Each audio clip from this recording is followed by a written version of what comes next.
Arctic, बर्फ और बर्फ की जगह एक जमा हुआ रेगिस्तान? ऐसा नहीं है। आर्कटिक जीवन से भरा है। जानवर और पौधे इस एक्सट्रीम एनवायरनमेंट में फलते फूलते हैं। वे ठंड और अंधेरे के आदी हो गए हैं। आर्कटिक एक्सट्रीम्स की भूमि है। तापमान -50 डिग्री सेल्सियस तक गिर सकता है। सर्दियों के दौरान महीनों तक सूरज गायब रहता है। फिर भी life finds a way. Arctic भी खूबसूरती की जगह है। नॉर्दर्न लाइट्स आसमान में नाचते हैं। हिमखंड धूप में जूल्स की तरह शिमर करते हैं और wildlife simply breathtaking है। आर्कटिक एक दूर और अनफॉरगिविंग जगह लग सकता है, लेकिन यह हमारे ग्रह का एक वाइटल पार्ट है। हमें इसकी रक्षा के लिए हर संभव कोशिश करनी चाहिए। आर्कटिक में जानवर और पौधे कैसे सर्वाइव करते हैं? यह एक ऐसा सवाल है जिसने सदियों से वैज्ञानिकों को फैसिनेटेड किया है। आर्कटिक का हार्श क्लाइमेट, फ्रीजिंग टेम्परेचर्स और लिमिटेड फूड सोर्सेज इसे एक चैलेंजिंग एनवायरनमेंट बनाते हैं।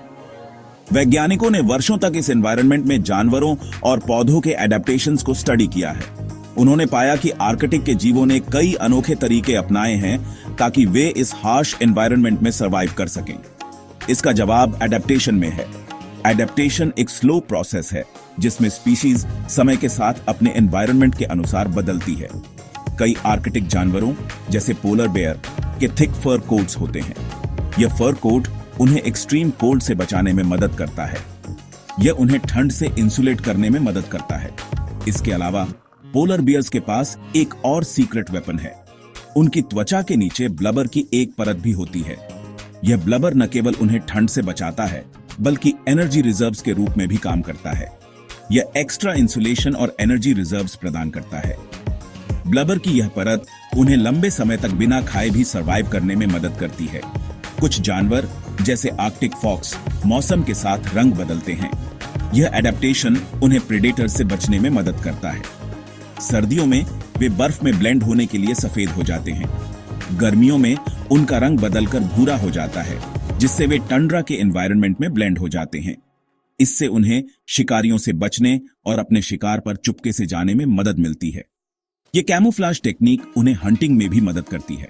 पौधे भी आर्कटिक क्लाइमेट के अनुकूल हो गए हैं। आर्कटिक के पौधों ने भी कई अनोखे एडेप्टेशंस विकसित किए हैं।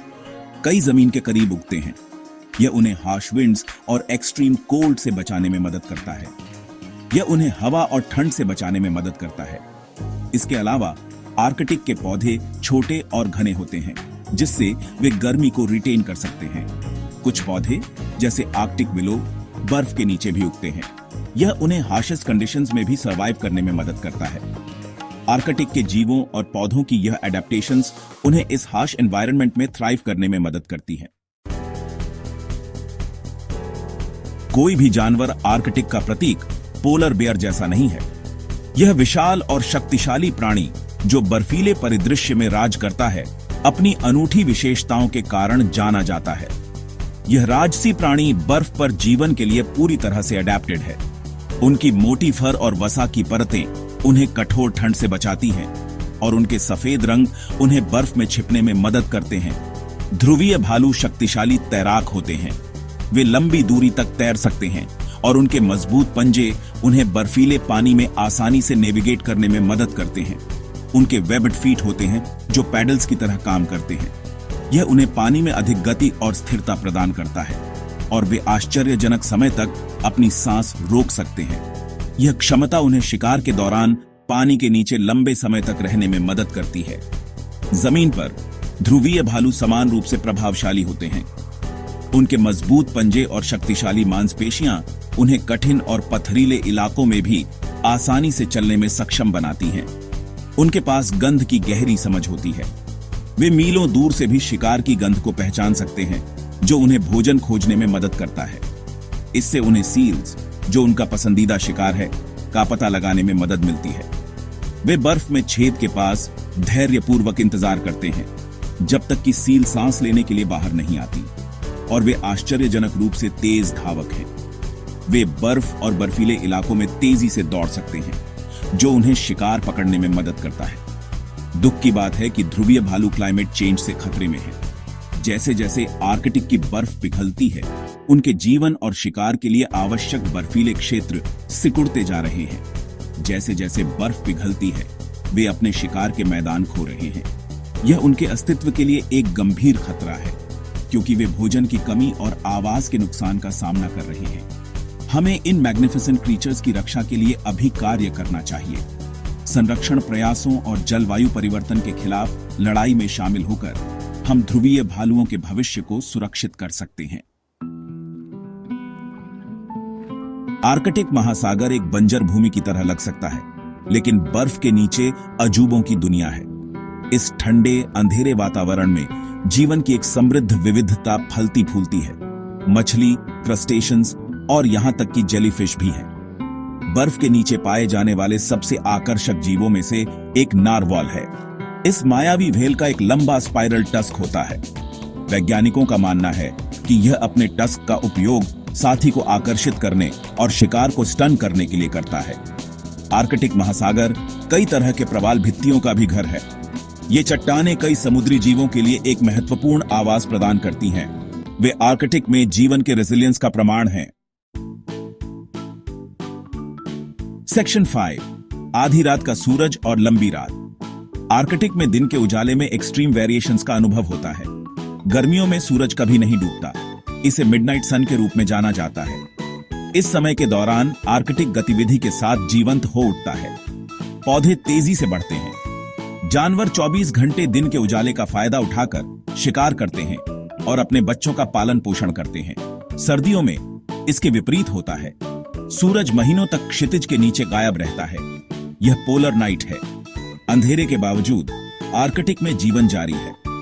कुछ जानवर जैसे स्नोवी ऑवल ध्रुवीय रात के दौरान सक्रिय रहते हैं। अन्य जैसे आर्कटिक ग्राउंड स्क्विरल वसंत तक हाइबरनेट करते हैं। सेक्शन 6, नई खोजें। आर्कटिक में अभी भी राज छुपे हैं। आर्कटिक एक विशाल और दूरस्थ क्षेत्र है। इसका अधिकांश भाग अब तक अनएक्सप्लोर्ड है। आज भी वैज्ञानिक इस फ्रोजन फ्रंटियर में नई खोजें कर रहे हैं। हाल के वर्षों में वैज्ञानिकों ने आर्कटिक महासागर में मछली और इन्वर्टेब्रेट्स की नई प्रजातियों की खोज की है। उन्हें प्राचीन जंगलों के प्रमाण भी मिले हैं, जो कभी आर्कटिक में फलते फूलते थे। ये खोजें इस बात पर प्रकाश डालती हैं कि हमें अभी भी आर्कटिक के बारे में कितना कुछ सीखना है। वे इस यूनिक और वल्नरेबल इकोसिस्टम की रक्षा के महत्व को भी रेखांकित करते हैं। सेक्शन 7, आर्कटिक के लोग, पुराना ज्ञान। सदियों से इंडिजिनस लोग आर्कटिक एनवायरनमेंट के साथ सद्भाव में रहते आए हैं। उन्होंने भूमि और उसकी रिदम्स की गहरी समझ विकसित की है। इनुइट, सैमी और अन्य आर्कटिक लोगों ने इस चैलेंजिंग एनवायरनमेंट में जीवित रहने के लिए अपने पारंपरिक ज्ञान पर भरोसा किया है। उन्होंने सस्टेनेबली शिकार करना, ठंड का सामना करने वाले आश्रयों का निर्माण करना और विशाल आर्कटिक परिदृश्य को नेविगेट करना सीखा है। उनका पारंपरिक ज्ञान अमूल्य है। यह हमें आर्कटिक पर क्लाइमेट चेंज के प्रभावों को समझने में मदद कर सकता है और यह इस फ्रैजिल इकोसिस्टम के संरक्षण के हमारे प्रयासों का मार्गदर्शन कर सकता है। सेक्शन 8, आर्कटिक पिघल रहा है, एक नाजुक इकोसिस्टम के लिए खतरा। आर्कटिक खतरनाक दर से गर्म हो रहा है, बाकी ग्रह की तुलना में दोगुनी तेजी से। इस गर्मी का आर्कटिक इकोसिस्टम पर गहरा प्रभाव पड़ रहा है। बर्फ की टोपियां अभूतपूर्व दर से पिघल रही है। इससे समुद्र का स्तर बढ़ रहा है। यह पोलर बेयर जैसी बर्फ पर निर्भर प्रजातियों के अस्तित्व के लिए भी खतरा है।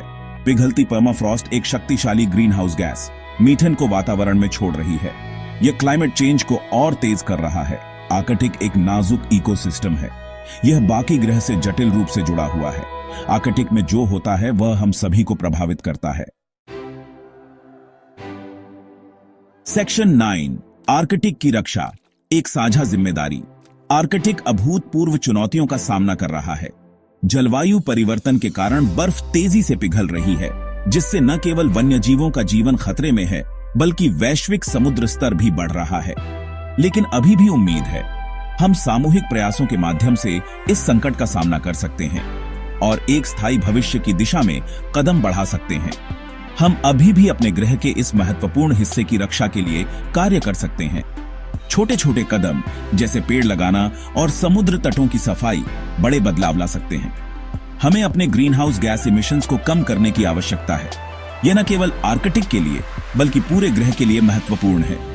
क्लाइमेट चेंज की दर को धीमा करने के लिए यह आवश्यक है। रिन्यूएबल एनर्जी स्रोतों का उपयोग करके हम अपने कार्बन फुटप्रिंट को कम कर सकते हैं। हमें इंडिजिनस समुदायों के संरक्षण प्रयासों का समर्थन करने की आवश्यकता है। वे सदियों से आर्कटिक के रक्षक रहे हैं और उनके पारंपरिक ज्ञान से हमें बहुत कुछ सीखने को मिल सकता है। वे आर्कटिक के रक्षक हैं। उनकी कहानियां और अनुभव हमें इस क्षेत्र की रक्षा के लिए प्रेरित कर सकते हैं और हमें वैज्ञानिक अनुसंधान में निवेश करने की आवश्यकता है। यह अनुसंधान हमें आर्कटिक इकोसिस्टम को बेहतर ढंग से समझने और इसके सामने आने वाली चुनौतियों का समाधान विकसित करने में मदद करेगा। इससे हमें आर्कटिक इकोसिस्टम को बेहतर ढंग से समझने और इसके सामने आने वाली चुनौतियों का समाधान विकसित करने में मदद मिलेगी। वैज्ञानिकों का काम हमें इस क्षेत्र की नाजुकता को समझने और इसे बचाने के लिए आवश्यक कदम उठाने में मदद करता है। आर्कटिक एक साझा जिम्मेदारी है। यह केवल एक क्षेत्र नहीं है, बल्कि एक वैश्विक धरोहर है जिसे हमें मिलकर संरक्षित करना होगा। हमें आने वाली पीढ़ियों के लिए इसकी रक्षा के लिए अभी कार्य करना चाहिए। हमारे छोटे छोटे प्रयास एक बड़े बदलाव की दिशा में महत्वपूर्ण कदम हो सकते हैं।